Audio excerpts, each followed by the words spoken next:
Welcome back to episode number 32. How is everyone doing? Happy Friday.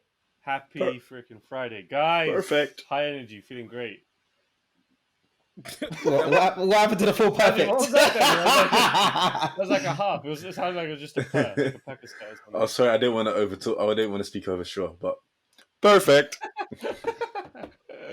How you guys feeling? Ollie, how you doing? You good? I'm good, man. It's good to hear. It's good to have someone ask me how I'm doing, man. Oh, well, cut. How you doing, P? All good? Always, man. P's always in a good mood. Come on. And this is your episode. This is your episode as well, P. So I'm looking forward to it. Yeah, so am I. So you're here with myself, Olu, Shuwal, Pabilo, and Daniel. On this week's episode, we're going to be discussing ego. He's got a big ego. Such a big ego. Every episode I'm going to be singing at the beginning. Last week. Olu, if this singing at the beginning of every episode from you becomes a regular thing, then I think we need to have a separate chat as a group. So we'll be talking about ego. Is it a good thing? Is it beneficial? Is there any side effects to having an ego?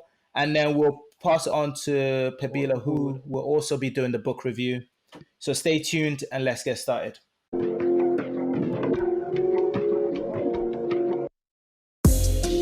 Take off, take flight with you.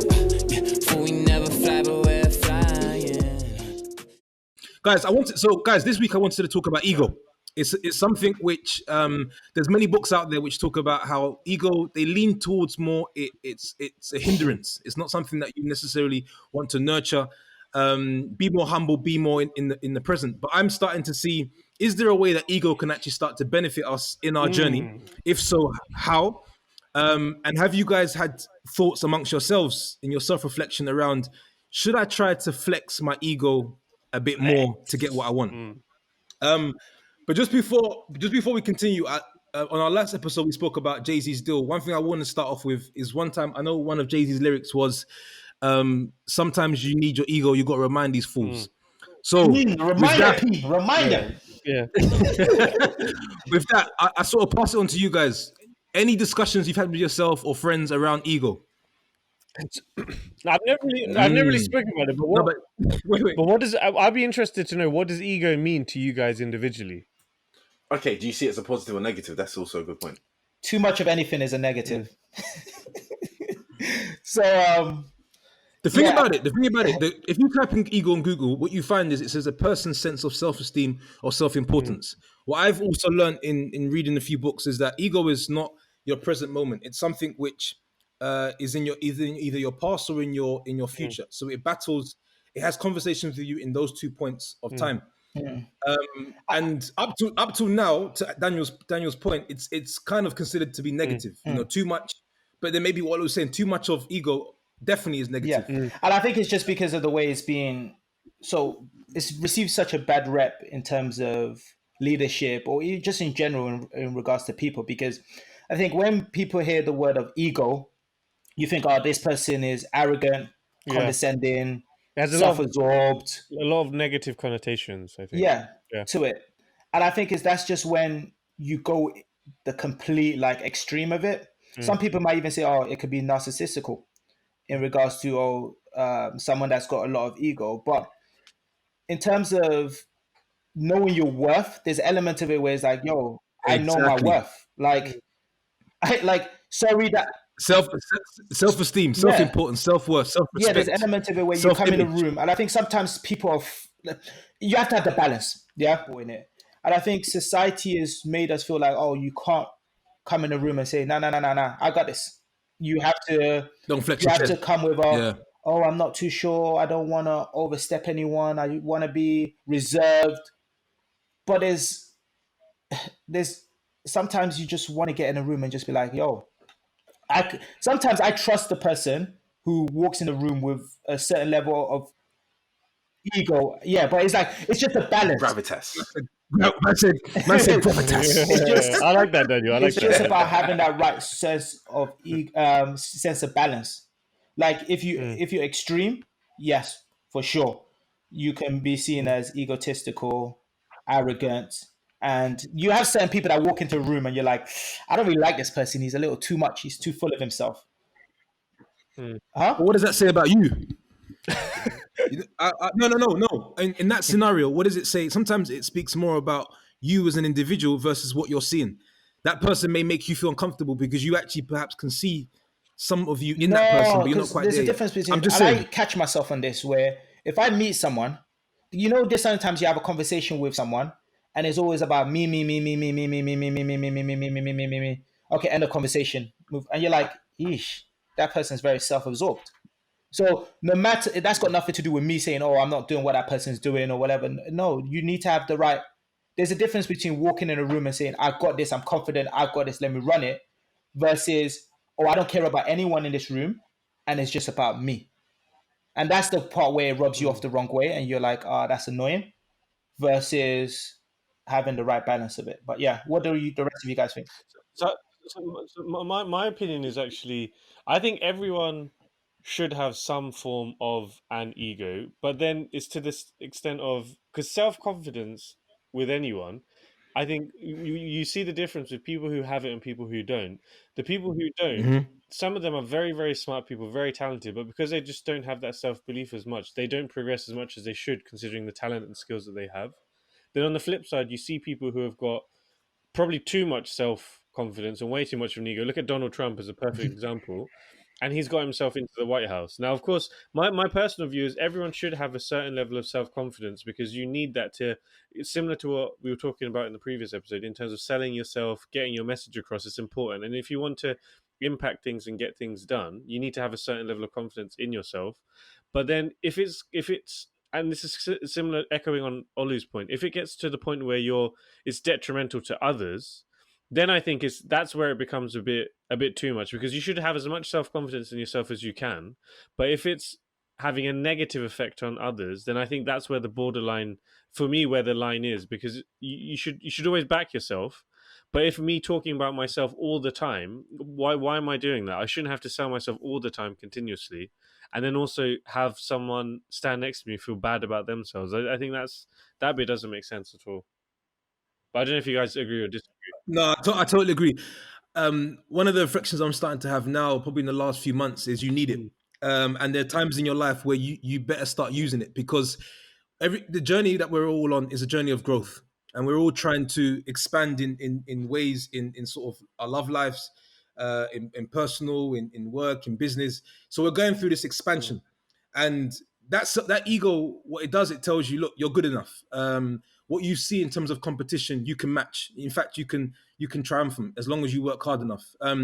You can get what it is that you need to get. You just got to put the work in. So it's a for me personally, what I'm tapping into is a level of aggression that I think I need at a particular phase in order to get me over the hump. Because you play this humble card and this grateful card.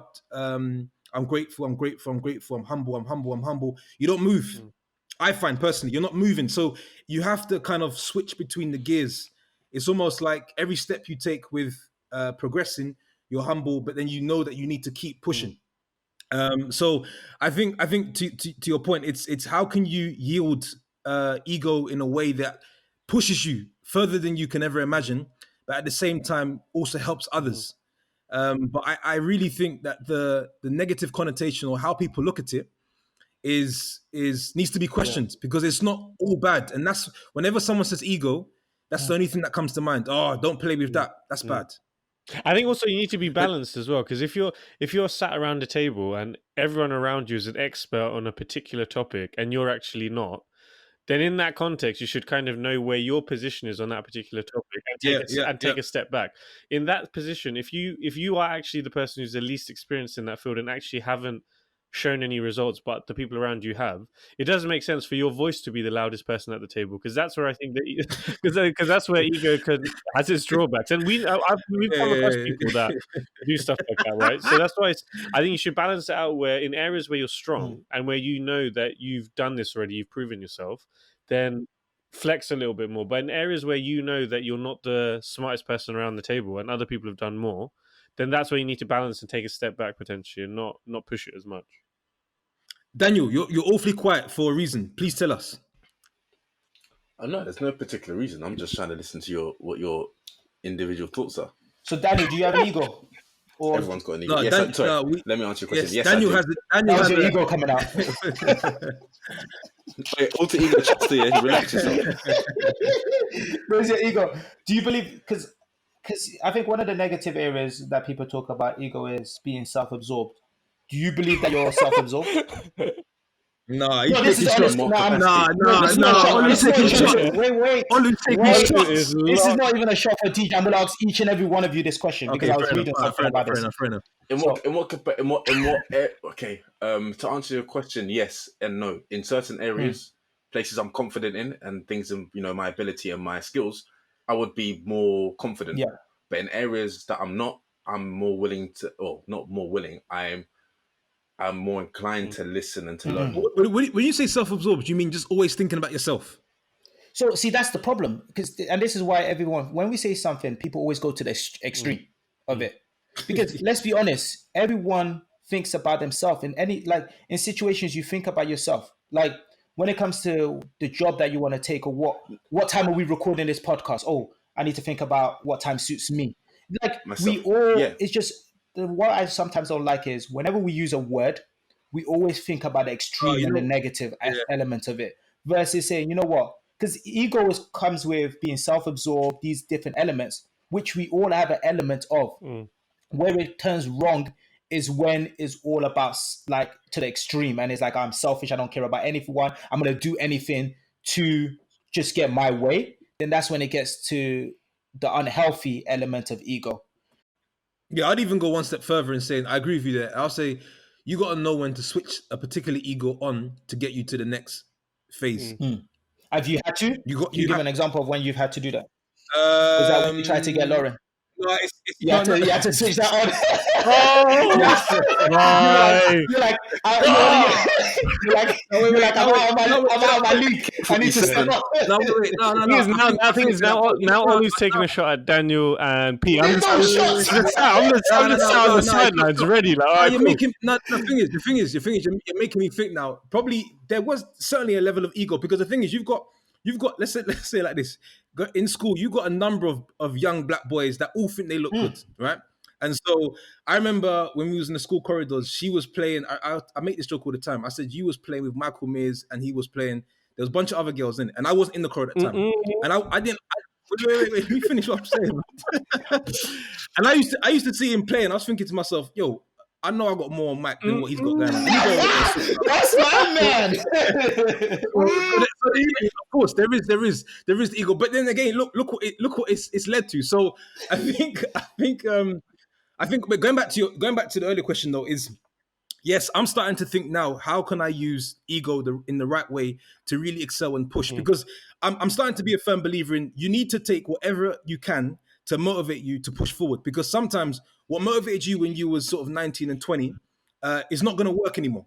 And so you got to find at that particular phase in your life, if this is what is going to do it for me, then I've got to work with it. Maybe I try it, maybe it works for a bit and then it fades out.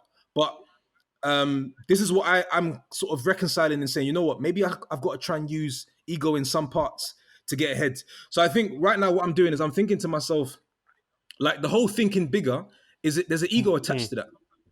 You know, sometimes we say, oh, I just need a few properties. I just need a certain level of income. I just need this type of apartment. I'm thinking, I want myself, it all cuts. Yeah, why not push like for everything and then see? But that is a level of ego attached to it. And then I guess what's happening, you're trying to balance it out with your why in terms of, well, it's not just for me, it's for my family, it's for my brothers, it's to make sure that the team is also benefiting. So I think that's where perhaps the balance is. But I think you need it. And one thing I wanted to say, which I made a note here, is when I'm studying success and I'm seeing what you see a lot of people today in positions where they're super wealthy and they're super rich. And you find, and this is a very important point for me, I think, is these people today talk a lot about being humble, being grateful, don't have an ego, etc., etc., etc. But keep in mind that they are already rich, they are already wealthy. If I was to, what I would like to know is when you was in that space where you was on a come up and you was starting from zero, I promise you, and I can almost guarantee and bet, they weren't talking about being humble then. They weren't talking about, be thankful. They were trying to sort of yield that ego to get them to where they are.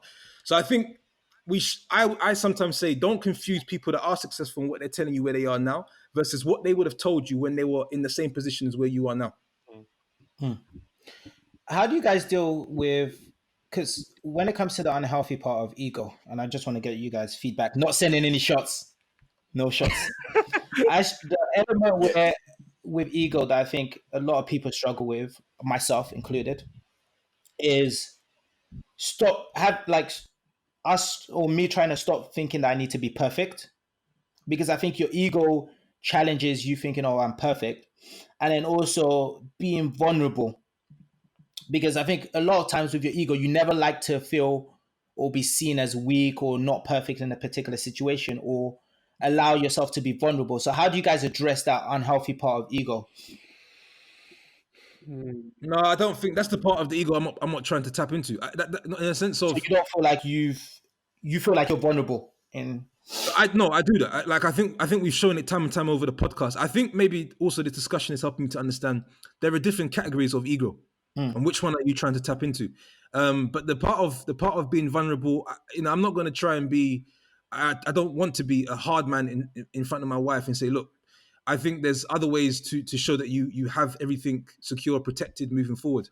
But no, trying to not cry or not be vulnerable. No. I don't. That's not the ego that I'm referring to. I just think it's more about unlocking more value of yourself in terms of getting ahead. Got it. What about the rest of you guys, DJ? I think it's being self-aware. I think being aware of the fact that, well, I don't believe perfection can be achieved. I think you can only improve and make better, but perfection can't be ever achieved.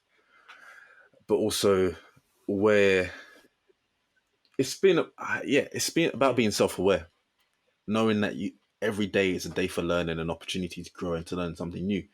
The day you think you've arrived, the day you're in big trouble, because there's always someone going to be out there who's smarter than you, knows something more than you, or is better than you at something. But it's also being comfortable within yourself that it doesn't have a negative impact on you. The day you've arrived, the day you think you've arrived, the day you're in trouble. Hey, yeah, I like it. A quick plug. I saw this on AJ's Instagram. I think they had they reached a particular milestone. What he said, and I love it, is no destinations, only milestones. So it ties in very well with Dan, your point also about the day you think you it's not about arriving anywhere. It's about constantly being on that journey to grow and get to that point of excellence. Actually, I know. I was just thinking. I was reflecting on about the question that you asked, and especially about ego. So, for me, it's specific on the vulnerability topic. I actually see vulnerability as a strength. So, when individuals can show that, I think they've got so much self-awareness and self-confidence in themselves that they're okay with kind of showing that side, and not thinking people will judge them in a certain way because they're kind of sure what their intentions are. So whenever I see anyone that shows that, for me it comes as like I view it as a source of strength. But I was just thinking about the ego topic, and I was reflecting when I was in college and uni. I remember whenever I'd first meet people, after I got to know them and became friends, they'd always tell me afterwards, sure, when I first met you, I thought you were super arrogant. And I never understood why people would say that. And then this kept consistently coming through, especially around university time. And I just sit and reflect and think, what is it? Like, I don't think I'm doing anything that, like, when I meet people, I'm just trying to be myself, but then I'm coming across as very arrogant, etc. And I didn't understand why. And I think when I evolved through university, especially at the end of university and going into the professional space and being in a completely new environment, new people, new country, everything, I really tried to be more self-aware of how I would come across, especially when I first meet people. I don't think I could necessarily tone myself down, but I was just conscious of the words that I'm saying to not come across in a particular way. And I'd rarely get that feedback anymore unless someone's going to hit me up after this podcast and be like, yo, Shril, I met you last year and I thought you were really arrogant. But Shril, quick question, because I've got a few points on this. Is why do you think that how many times are people saying this to you? A lot? In uni and college, I've got this a lot, yeah. To the point where at the beginning when I met someone, we were like just getting to know each other, blah, blah, blah, even as friends. And then after, say, 6 or 12 months down the line, I'd get the line of, "Oh, you know what? Actually, you're like we're really cool. We've got a great relationship Wait. now. But when I first met you, I thought you were X, Y, Z." I was like, "Oh, all right, cool." Yeah. So But actually, everyone wait. has Actually, those. you know what's interesting? You're making me think now to the first time we met in New York, and what I will hang on. One second. I Now, will you say, sure you want to mention this on the podcast? No, I'm no, interested. no, it's fine. I'll tell you why, because we're going to bring it back to where it is of value to our audience. When I first met you over that Yeah. week, because I think I know why people are saying this. What I saw was someone. What? Because it's true. No, wait. No. It's not because wait. What were they saying? What were they saying? They were saying that you was full of it. They're you not was, necessarily you- full of you it, but I just came across as quite arrogant. All right, cool. So when we first met in New York, and then we had, I think the first few days. Here you've got this guy that basically presents himself super clean, right? So suits, ties, clean shaven. Is very confident in how he speaks.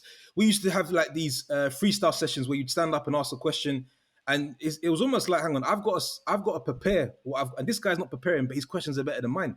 So I think it's more of a compliment than it is a criticism.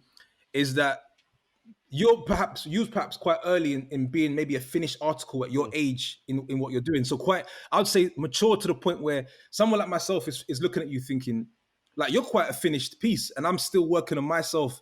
And so if I criticize you, then it's because I'm not. It's a self-reflection on myself. I'm not where you are, so I'm telling you, you're too much. Kind of step down. The other thing, and I think it was a lot of that. And so, but what you have to keep in mind is because I didn't say that, it means I'm not like the other guys. You know what I mean? So come I was on. gonna say, it sounds like You know what I mean? it You know was what I P's mean? insecurity. That man. No, but I could, looking back now, I could definitely see that from you. And so, like, you're noticed in a room. It's not like you're sitting in the corner, you won't know who that guy is. Like, you're gonna know, okay, this is the guy that is a outgoing. He speaks very highly of himself. It's almost like he's been there and done it. He's made it. That's how he feels about himself. But one thing I saw is that you'll find that you only get criticized by people that are below you, not above you. And there's something very important Not for us all to the keep in time. mind. Not all the Is time. that You sometimes you for the get. okay, I wouldn't even what- use the word criticism, but you get feedback from people that could be mentors or people that know you really well and say, "Hey, you know what? I know you're not arrogant, but this could come out as being arrogant, or this is too much." Because I've given friends of mine who I know are not egotistical or arrogant, and they've told me a story, and I'm saying, "Okay, I can see why that person reacted that way. Maybe you should have toned down a little. Maybe this." You could like. I don't agree that it's always from people that's beneath you. Or, I think in that context, Olu, probably because you're a good friend and you're trusted, then in that sense you can do it. But initially when you meet people for the first time, then I guess in that situation, I think I'd probably lean more towards Pabilo, where if you meet someone for the first time and you don't know them very well, if it comes across or if they perceive it in quite a bad way, then typically it's I think anyway, it's more of a reflection of them rather than you and your actions. But I'm telling you, because and maybe to Shaw's point, it's more how well you know that person. But I found if I've been given feedback, quote unquote feedback from someone who I don't know so well, and the feedback is necessarily on the more negative side, I've actually learned to whatever they've told me, now maybe right or wrong, whatever they've said that I should stop doing, I do more of. because I tell you why. I've qualified in my mind. I've said that person is not where I want to be. I want to swap my position with that person. So I'm not going to take the advice and tone it down. In fact, you've probably given me a signal that I'm actually doing something maybe I should do more of. And I've had this example in there's a few times this happened. I've mentioned to Joel, and I thought if I do more of this, I'm only going to help more people. So I think a lot of the times you have to. I like at the time, if I go back to when we was in New York, I used to think to myself, hang on, this guy, I'm going back in the room and I'm writing out my questions and planning, and then I'm coming back out, and then she was like, no, I didn't plan my questions. I went to bed straight away. And I'm like, this guy, but what's this guy? don't but believe those guys. Those are the same people at university that get A stars. I didn't revise, but they stayed up all night studying. I never listened to that. But the thing is, I think it depends. It depends. At that moment, I could have said, you know what, I don't like this dude. I don't really fit. He's too much for me. But I'm speaking about myself. It has nothing to do with Shuel. So everyone at Shuel's university, I said to him, you know what, I thought you was a dick, blah, blah. They're talking about themselves, man. No, I obviously can't say for my interaction with you. I can't say when I first met you. That's my impression. I didn't have that impression, but you never know. based on sort of the feedback you received at university, maybe you adapted and like took on some of that feedback, and that's now made you even a more approachable person right now. So I can't. I just I don't always say it's from someone that's. I think there's a majority of time that is people's insecurity, Yeah. but there's also sometimes where I think if someone tells you on the spot, I don't really like this. Yes, a lot of times they don't really know you, but you'll be surprised that someone might have the wrong impression of you Yeah. based on something, and then in the future you become good friends, and you have that relationship, and they say, "Hey, I know you're nothing like this, but based on X, Y, and Z, it could have been perceived as this." I believe you should always try and listen and see how you can grow in that element. No. Ollie, to your point. I'm listening attentively, but then what I'm doing is, because you have to understand, with feedback, you can choose to accept or not accept, and so I'm listening. I'm listening very carefully to what everybody says. I'm not disregarding anyone's comments, but what I'm doing is I'm going back and I'm saying to myself, okay, cool. On what basis what pieces should I take from what they've said, or you know what, disregard the whole thing and do more of what they said. But that's on me. Yeah, cool. But actually, going back to Ollie's point, if I reflect, there were times at uni that I was definitely a twat, like 100%. So I can see why people would have thought that. So, cool. So, P, is there anything else that you wanted us to discuss around the ego aspect? Maybe any final remarks? Is there anything you guys are going to do with ego moving forward, or you're pretty much, this conversation hasn't changed your mind in terms of where you stand and what you want to do with it? Daniel, what's your view initially? Well, I just think it's just being. Daniel's not convinced. Daniel, I think. No. I'm not. The thing, I'm not that I'm convinced. I wouldn't be so convinced to using it to the detriment of others. Of course not. And I would say, just saying, use your ego. When I say ego, I think of it more of confidence rather than ego. Self-worth. Only because ego has such a negative connotation, and I think that's maybe something I need to come out of the mindset of, and maybe that's why I'm articulating it in this way. But it's just more thinking of yourself in a confident manner, but also knowing when to tone it down, or knowing when is the appropriate time to use it, because confidence is also admired and respected. When you're confident in a conversation with someone or a group of people, they value what you're saying more, and you sound sure of yourself rather than being someone who's uncertain of what they're saying. Your confidence gets me hyped, boy. I'm telling you. If I see confidence, So, boy. exactly. And if someone isn't confident, you're not necessarily believing what they say, and they almost come across as not as authentic. So I would say just being confident in all areas, but also don't use that confidence in a way that shuts you down from learning from others. Yes. At the same time. Yes. Yeah, I can only fully agree with you, Daniel. I think it's a tool which can be used to get people to where they want to go and where they want to be, and as long as it's not at the detriment of those around you, and you're not saying, "Oh, well, that person is not doing X and Y and Z not very well, but I'm doing it much better." That's the case where ego isn't. It doesn't sit well with me. But if you're doing it to progress yourself and get your value shown across to the people around you, then I think it's actually a great tool to use. And there's people out there, honestly, who know 50% less than another person on a topic, but because they actually have the belief in themselves and they have that certain ego, they get the results and they actually have the action and do it. Pete, what's your final say on it? Your ego will save you. No, I think we've had a great discussion on your ego has to be strongly connected to your self-awareness, because I think it's a switch that you turn on when you need it, and you need to turn it off when it's not appropriate for the environment that you're in. But I do think there's an element of your ego will save you. Yeah. So moving on to the book review. Do you want me to do it? No, it's cool. No, so this week actually it's not a book review. It's actually a magazine. It's an issue which I've subscribed to. XXXL. No, of course, this guy. I've subscribed to on a monthly basis, and it's called Your Property Network. And so many of our listeners know that property is a vehicle for us that we use to build our wealth. And it's something that we plan to do over the next 15, 20, 25 years and really establish ourselves as experts in this space. And one and our listeners also know that we're big advocates of educating yourself as you go along on your journey. For me, I can't strongly recommend. Is that how you say it? Strongly recommend. I can't.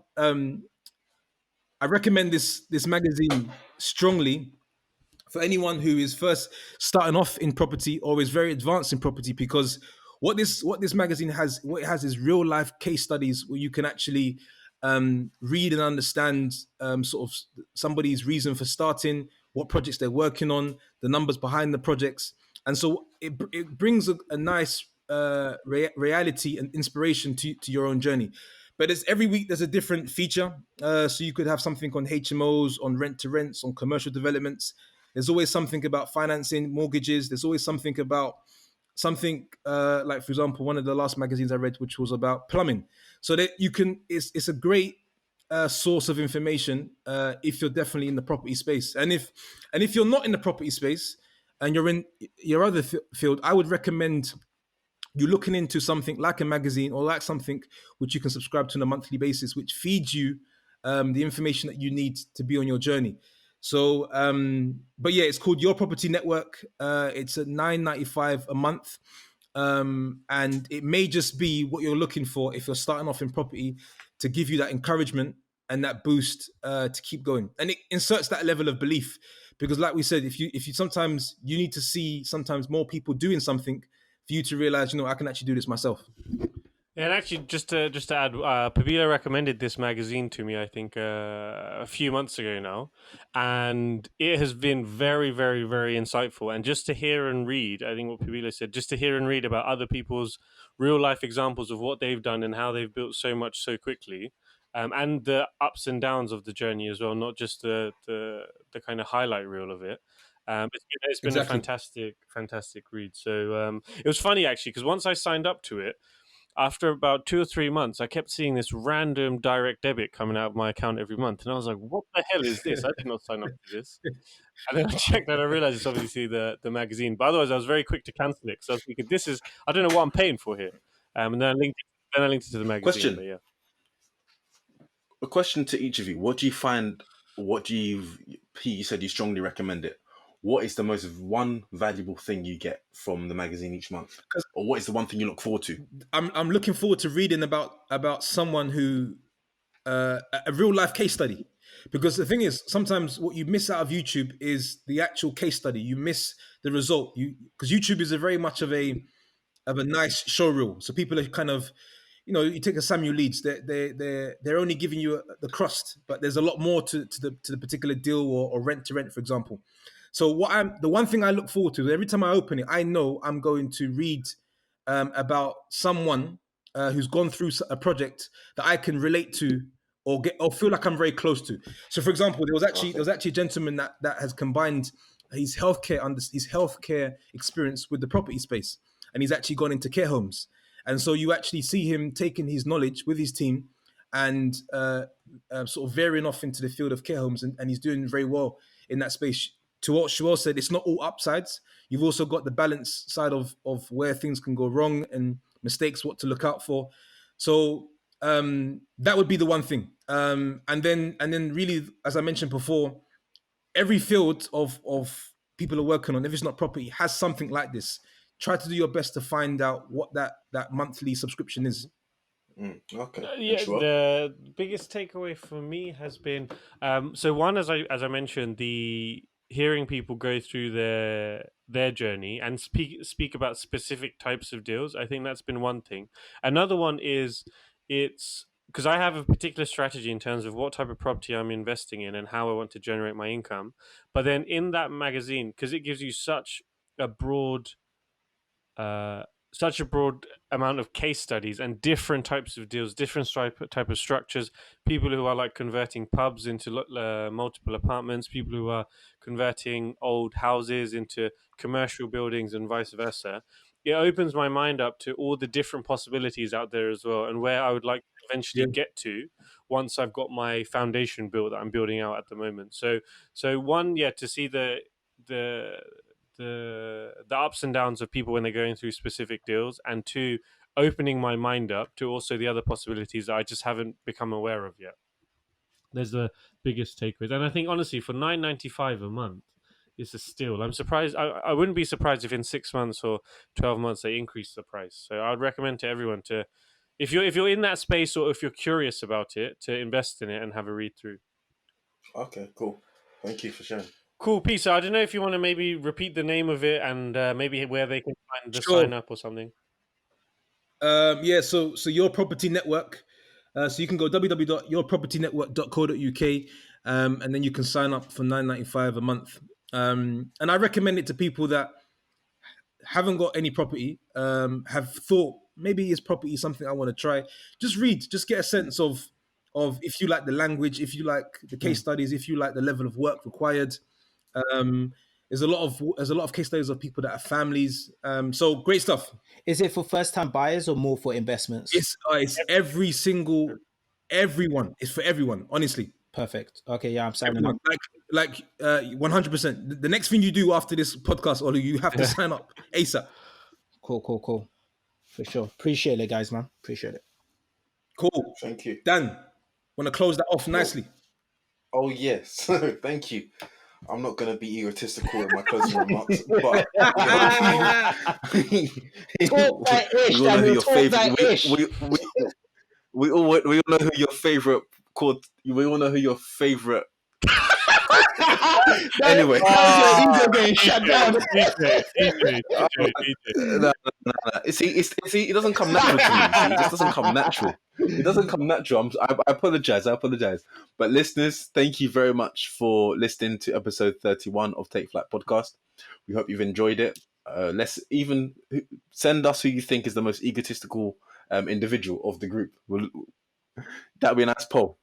Okay, but yeah, thank you very much. If you have any feedback for us, feel free to DM us on Instagram at TakeFlightPodcast, or you can email us at takeflightpodcast@gmail.com. And just to let you know, we have actually received feedback via our email, and that's, just wanted to keep you updated on that. But thank you very much. See you next week. Have a blessed week and good weekend. Take care. God bless. Peace. Take flight. Peace. Take off, take